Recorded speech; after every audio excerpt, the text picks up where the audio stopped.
The great warship Oblivion's spear drifted at the edge of Sol's system, a dagger poised above its unsuspecting prey.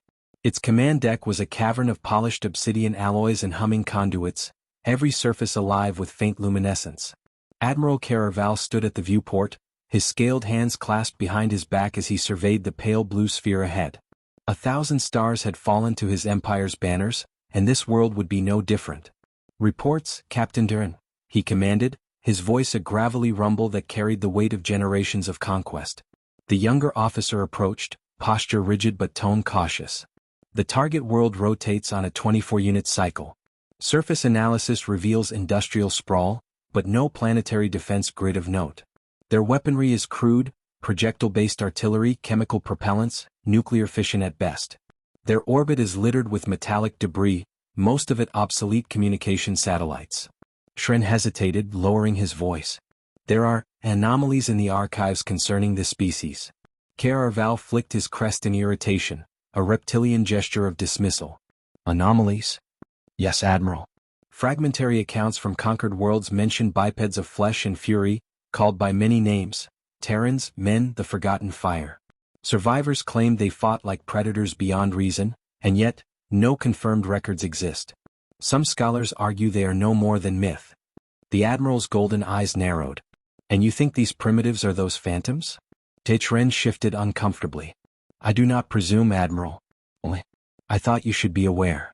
A guttural laugh escaped Caraval, reverberating through the chamber.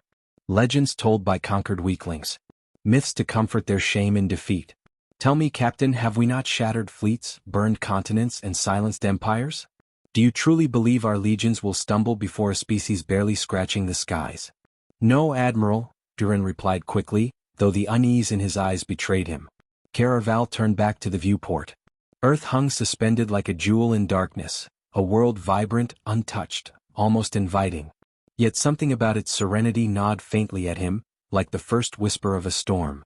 He crushed the thought. Fear had no place in his mind. Behind him, the crew carried out preparations with mechanical precision. Strategists plotted atmospheric insertion routes. Engineers calibrated energy lances. Troop commanders whispered promises of swift glory. The war machine was eager, and the Admiral fed on its hunger. "Begin the descent once the fleet is in position," Caraval ordered. "We will strike their major population centers, cripple their governance, and seize their industry. Resistance will collapse within days." Shren bowed, then lingered. "Admiral, if I may, do you not find it curious that they are so unshielded? A world this developed, with no orbital defenses? It almost feels," he hesitated, "like bait." The Admiral's crest stiffened. "You dare suggest they want us to come?" "I suggest only caution," Duran replied, voice steady but soft. "Every prey has its trick. Even the smallest creature can kill if underestimated." Caraval stepped closer until his shadow loomed over the captain. "Do not cloak cowardice in wisdom, Techren. These bipeds are nothing but soft flesh and brittle bones. We are iron and fire. Remember that." The captain inclined his head, but his eyes lingered on the swirling planet as though searching for an answer neither of them could name. Later, alone in his private chamber, Caraval reviewed the ancient fragments Techren had referenced. He found dusty transcriptions in forgotten dialects, half-burned records seized from fallen archives. They spoke of battles that consumed whole systems, of warriors who fought without surrender, of a species who laughed in the face of annihilation. One passage stood out, "Beware the Terran. He will claw victory from ruin, and in his ruin find glory." Caraval snarled and slammed the tablet shut. Superstition. No myth could stand against the Empire. Yet the words lingered, gnawing at the iron certainty within him. The comms chimed. "Admiral, the fleet awaits your command." He straightened, donning his mantle of authority. "Then let them witness the fall of another world. Signal the invasion. We descend upon their cradle, and we shall show the galaxy once more that resistance is but a dream." The deck thrummed as engines roared to life, and the fleet's titanic shadows slid toward Earth. As the planet swelled larger in the viewport, Caraval allowed himself one final thought. If humans ever were real, they are long extinct. And if they are not, then this will be the last time their kind draws breath. His voice, cold and commanding, cut through the comms across the fleet. "Humans are just a myth. Begin the invasion." The first wave descended through the upper atmosphere like burning spears, 1,000 alien dropships cutting trails of fire across the dawn sky. Cities below shuddered as shockwaves rolled through steel and glass, windows bursting inward, alarms screaming. From orbit the invasion looked inevitable, overwhelming, absolute. But on the ground humans had been waiting. In a fortified command bunker buried beneath the ruins of an old airbase, Major Daniel Reeve studied the feeds projected across cracked monitors. Sweat streaked through the soot on his face, but his eyes were sharp, cold, and alert. He had known this day would come, long before most dared to admit it. The probes sent beyond Mars had whispered warnings in static, strange readings, shadows that shouldn't have been there. He had believed and he had prepared. Contact in sectors 8 through 12, a technician reported, voice tight with fear. Multiple signatures, looks like armor columns. Reeve's jaw tightened. Bring up drone reconnaissance. I want their formation patterns. Static flared across the screens, then shapes emerged, alien walkers tall as buildings, armored in metallic hide, accompanied by troops whose movements were perfectly synchronized, like pieces on a board. It was precision born of centuries of conquest. Against such order human armies had always appeared fragmented, improvisational, messy. But Reeve knew there was strength in that chaos. Signal the artillery crews, he said. Fire only when I give the mark. And patch me through to the forward units. The connection crackled, and a dozen exhausted voices answered at once. They weren't elite soldiers. They were mechanics, miners, farmers, and veterans too old for service, all pressed back into war. Yet there was iron in their tones. They were human, and that meant they had teeth. Listen up, Reeve said, his words measured but cutting. They think we're weak. They think we'll scatter. So let's give them a welcome they'll never forget. Hold until I call the strike. Above, the first alien landers touched down with seismic force. Troop hatches opened, disgorging armored figures that moved with terrifying discipline. They advanced in perfect phalanxes, weapons glowing, sweeping through streets like a tide of metal. Civilians screamed, scrambling into shelters as entire blocks fell under alien boots. But then the ambushes began. From alleys and rooftops, humans struck, sniper fire cracking helmets, improvised explosives erupting beneath heavy walkers, mines buried in the rubble of their own ruined homes. The aliens reacted swiftly, regrouping into their perfect formations, but the ground itself betrayed them. Streets collapsed under detonations, drawing armored columns into pits of fire. Communication channels scrambled with interference as human hackers hijacked their signals, flooding their systems with false commands. On the surface, an alien officer barked orders, his voice carrying across the formation. A single bullet tore through his skull, fired from nearly 2 kilometers away. The alien line faltered. Back in the bunker, Reeve lowered the long-barreled rifle in his own hands, the recoil still humming through his shoulder. The room fell silent. That's your cue, he said. Artillery thundered. Missiles streaked into the sky, curving down to slam into the clustered formations. Alien energy shields flared, shattered, then bled smoke and fire. Troops scattered, their discipline unraveling under the rain of kinetic force. Shift fire. Keep them moving. Make them chase us into cover. Reeve shouted, and his soldiers obeyed. They fought like ghosts, striking then vanishing, reappearing where least expected. Each street became a trap, each ruin a fortress. In orbit, aboard the Oblivion Spear, Admiral Caraval watched the chaos unfold through tactical feeds. At first, he dismissed it as resistance typical of a desperate world. But then he noticed the patterns, or rather, the lack of them. His troops advanced, and the humans bled them dry in places no strategist could predict. His formations met not retreat, but harassment so feral it bordered on madness. His crest twitched as another officer reported the death of a commander by what appeared to be a ballistic slug weapon. Crude, archaic, yet lethally precise. Primitive toys, Caraval muttered, though his voice carried less conviction now. Captain Tatren stepped forward, unease in his every movement. Admiral, their weapons may be primitive, but their will is not.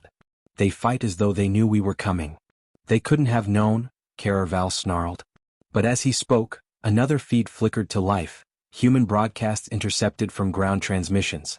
Across every frequency they sent not pleas for mercy, but challenges, taunts, and grim humor spoken in voices ragged yet unbroken. One message repeated in dozens of tongues. Come and take it. Below, Reeve moved with his men through burning streets. His voice was calm, steady, pulling them together even as the sky burned above. They'll keep pushing, he told them, but every time they think they've cornered us, we remind them we're not prey. We're the ones who bite back. The men grinned despite themselves. Fear was there always, but it was joined by something else, a rising fire that matched their majors. As the sun dipped, the city burned in fractured light.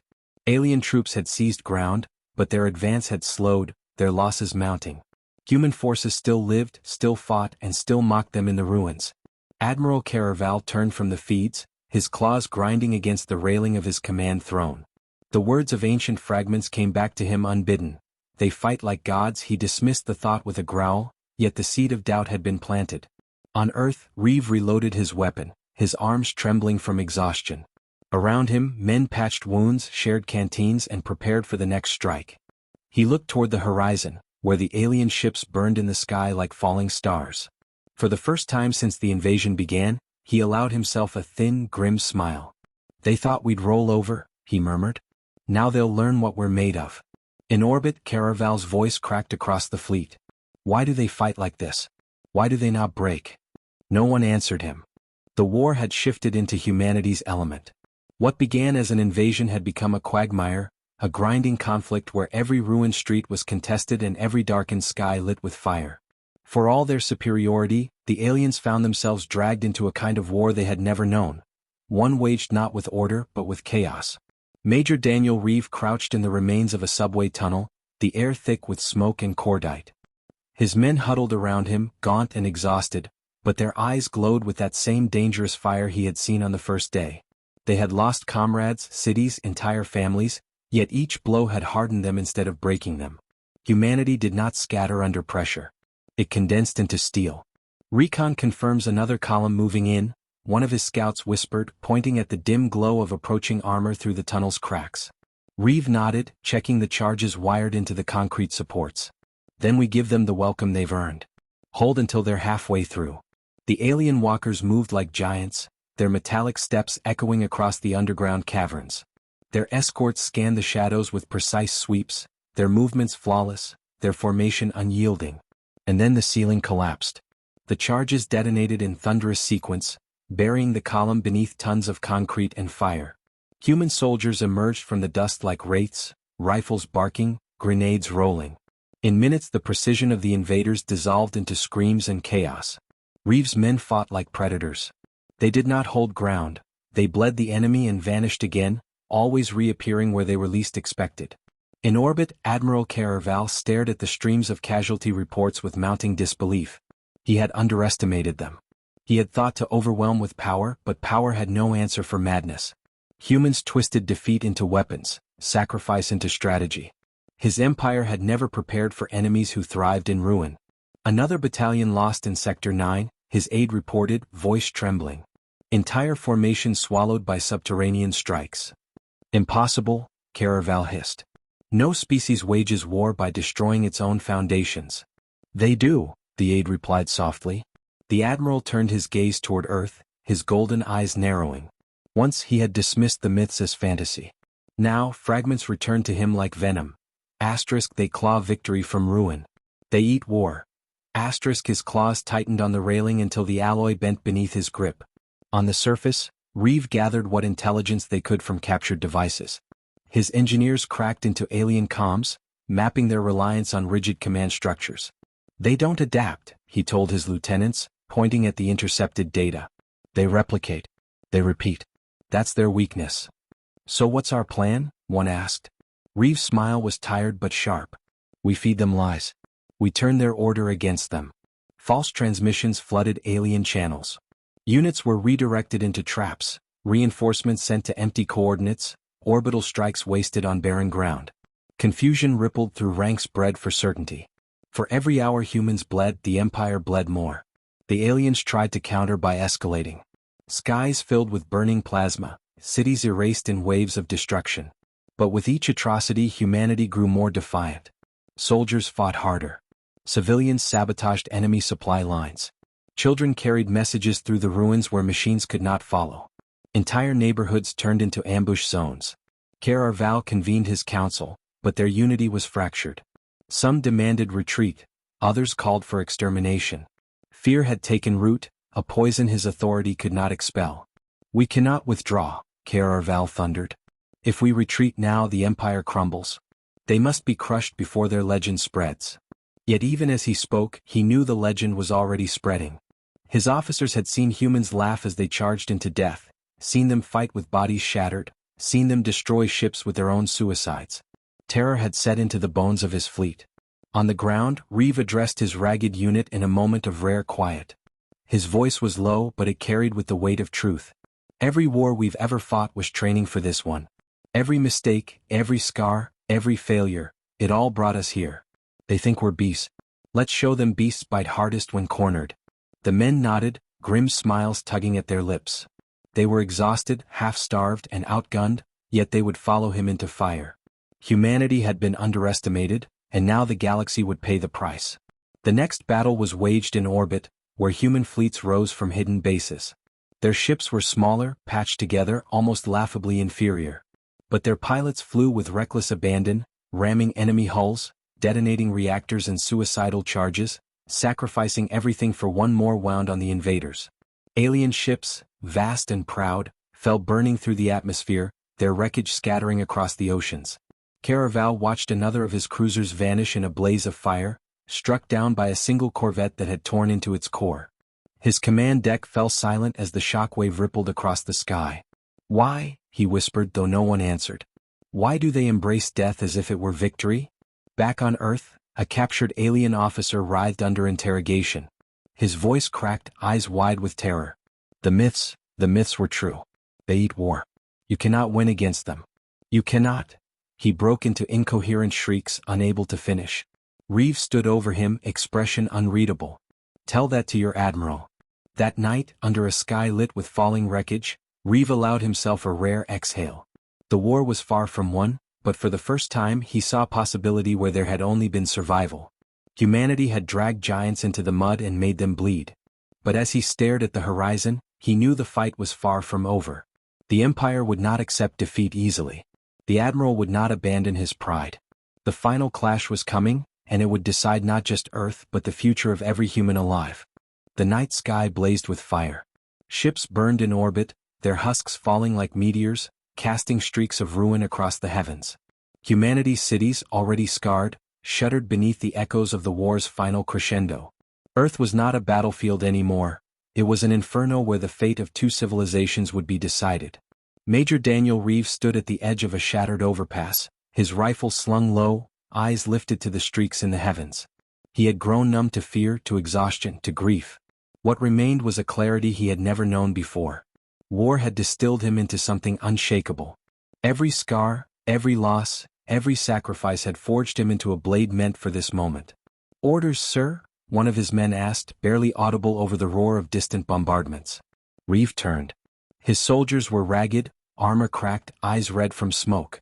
Yet beneath their fatigue was the same fire that had carried them from the first desperate defense to this moment of reckoning.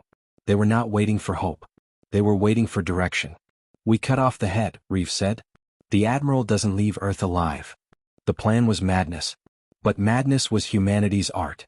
Above, aboard the command vessel Dominion's Wrath, Admiral Caraval paced with claws tapping against the deck. His once proud officers sat in silence, broken by fear, their discipline dissolved into a haze of doubt. He had brought a fleet that could have crushed 10 worlds, and yet here he was, locked in a war that refused to obey his logic. "Signal the ground legions," Caraval commanded. "They are to burn every city to ash. If Earth cannot be pacified, it will be destroyed." The aide hesitated. His mandibles clicked nervously. "My lord, the legions are fragmented. Some refuse to advance. They speak of humans who fight like nightmares. They—" "Silence!" Caraval roared, his voice shaking the chamber. But the words echoed hollow. He could feel the infection of fear spreading even here, even among his most loyal. The myths had ceased to be myths. They were living in his men's eyes, their bones, their trembling voices. Reeve's strike team slipped into the night. They moved through ruins and fire, evading patrols, cutting through what resistance remained. Every step was risk.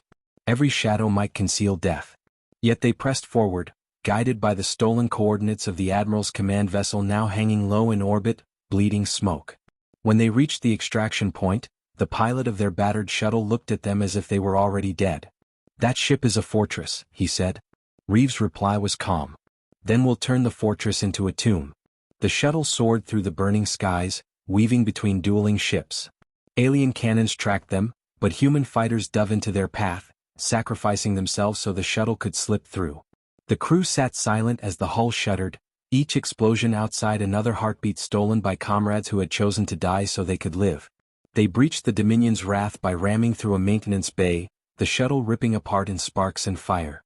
The squad spilled out, weapons ready, meeting stunned alien soldiers with a fury that broke their formation in seconds. Humans didn't advance in lines. They surged like wildfire. Corridors echoed with screams and gunfire. Reeve led the charge, each step dragging them closer to the Admiral's chamber. His body ached, lungs burned, but he pressed forward with the unyielding certainty that this was the fulcrum of the war. Caraval stood tall when the chamber doors burst open. He was armored, claws gleaming, a warrior in his own right. His officers flanked him, though their eyes betrayed their terror.